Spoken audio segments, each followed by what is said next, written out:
E a Polícia Federal está usando amostras de DNA para identificar os invasores do Palácio do Planalto. Quem traz mais informações para a gente direto de Brasília é o repórter Emerson Fraga. Boa tarde, quase boa noite, Emerson. Que última atualização aí você traz para a gente sobre esse caso? Boa noite, Renata. Boa noite a você que acompanha a Record News. É o seguinte, a Polícia Federal coletou hoje mais cedo, lá no prédio do Congresso Nacional, amostras de DNA dos envolvidos nesses atos de vandalismo. Eles estavam colocando a mão nos objetos para fazer a depredação, em vidros, também em obras de arte, que eles foram quebrando à medida em que foram entrando nesses palácios. Então, hoje, começou esse trabalho de madrugada, a Polícia Federal foi lá, fez a coleta de impressões digitais, e de amostras de DNA dessas pessoas para tentar identificá-las. Lembrando que aqui em Brasília já são mais de 1.500 pessoas detidas na Academia da Polícia Federal, na sede da Superintendência da Polícia Federal em Brasília e também na sede da Polícia Federal do Distrito Federal, por enquanto. Agora, é interessante observar que o ministro da Justiça e Segurança Pública, o Flávio Dino, ele deu agora há pouco uma entrevista e ele falou sobre as ações que o Ministério pretende tomar. Primeiro, ele disse o seguinte, que vai pedir à Advocacia Geral da União, a AGU, para que processe essas pessoas envolvidas em atos de vandalismo, para que elas respondam criminalmente e também para que elas façam ressarcimento desses danos de milhões de reais que causaram aí ao patrimônio público. Ele aproveitou para defender o ministro da Defesa, José Múcio. Ele disse que o ministro da Defesa é dos mais leais ao governo e que a ideia dele é de fazer uma pacificação entre as Forças Armadas e o governo, e não de causar mais intrigas. Ele disse que mais de 500 pessoas, 500 policiais militares de outros estados estão chegando a Brasília ou já chegaram, né? Porque o governo federal que fez a intervenção na segurança pública do DF pediu ajuda desses outros estados. Então, os estados estão mandando policiais militares para cá. Já são 500 policiais militares que chegaram a Brasília para ajudar nesse período de intervenção que vai até 31 de janeiro deste ano. Agora, ele estava ao lado dos chefes da Polícia Federal e da Polícia Rodoviária Federal.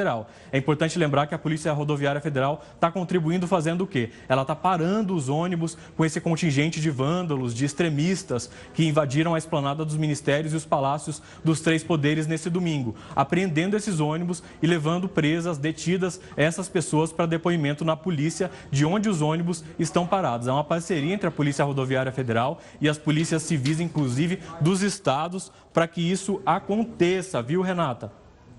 Emerson, você está me ouvindo? Ah, tá bom.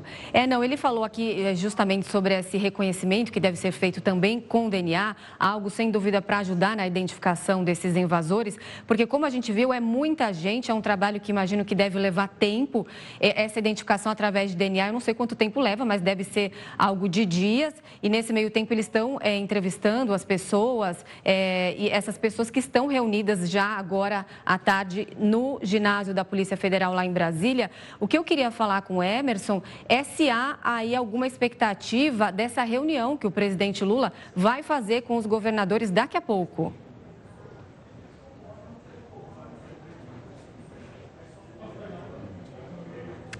Acho que o Emerson está me ouvindo. Renata, desculpe, a gente teve um problema de áudio, eu não consegui ouvir a sua pergunta. Mas a expectativa do governo federal é que essa intervenção no DF, inclusive, troque os comandos das polícias militar e civil.